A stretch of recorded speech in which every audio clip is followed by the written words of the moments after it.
Alam niyo ba kung anong country ito? Kung hindi pa, halika, alamin natin. Ito ang mga hyena man sa Nigeria. At isa sila sa pinaka-unique street gangs sa buong mundo. Kasi gumagamit sila ng hyenas, ahas na may lason, at may sinanay na unggoy para tulungan sila magbenta ng gamot. Sila ay may abilidad na makausap at makontrol ito.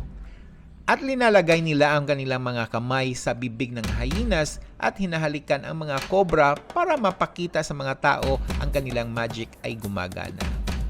At may kasabihan sila kung uupo ka sa likod ng hyena ay gagaling ka. Kaya ang mga tao sa Nigeria ay pumupunta dito para makaupo sa hyena. Kukuskusin pa ng mga nanay ang laway ng hyena at ilalagay ito sa ulo ng kanilang mga anak para mabless.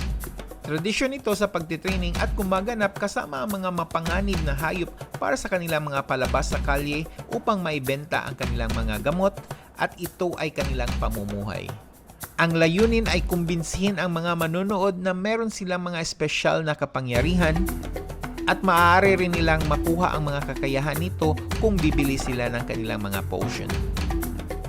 Mga special na drinks na nagbibigay sa kanila ng kapangyarihan at proteksyon galing sa mababangis na mga hayop at mga sakit.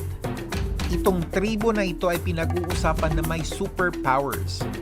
At ang iba pa ay naniniwala na sila ay parte ng hyena at pagkakaroon ng isang sekreto sa mga hayop na walang sinuman ang nakakaalam. So, ang tanong, paano sila humuhuli ng hyena? Para makuha ang hyena pup galing sa grupo nila, kailangan patayin ang lahat ng miyembro nito.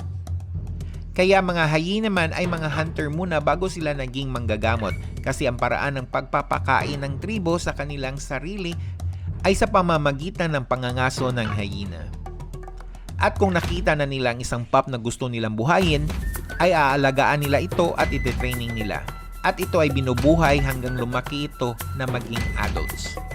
Binibigyan nila kung ano ang gusto nila na pagkain, katulad ng raw meat hanggang sa fresh milk. At naging familiar sila sa mga hyena na linalagay nila ang kanilang mga kamay sa bibig nito.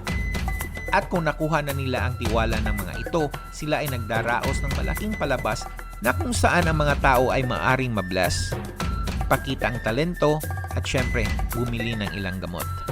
At hindi lang sa pagpapasakay sa kanilang hyena, kundi ilalagay ang kanilang mga ulo sa bibig nito. Linalagay nila ang kanilang mukha malapit sa pinakadelikado na ahas sa Africa.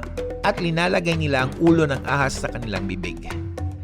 At ang mga unggoy ay nakadamit at inuutusan ito na magtumbling. Sa isang linggo may 5 show sila sa iba't ibang nayon. At ang kanilang gantimpala para sa isang successful show ay pera para sa mga tao at kambing naman para sa mga hyena. Higit sa 40% ng mga Nigerian ay nabubuhay sa kahirapan kaya nagagawa nila ito. Itong tradisyon ay nagsimula pa sa kanilang ninuno pero ngayon ay mawawala na. Kasi ang mga banyaga ay nakikita itong kalupitan sa mga hayop. Pero para sa kanila ito ay kultura at pagkakakilanlan. At ito lang ang alam nilang paraan para makasurvive sa pinakamayaman na bansa sa Africa. Shoutout naman sa ating viewer na si Tantan. Kung nagustuhan niyo ang content natin ngayon, paki-comment ng yes at hanggang sa muli and stay cool.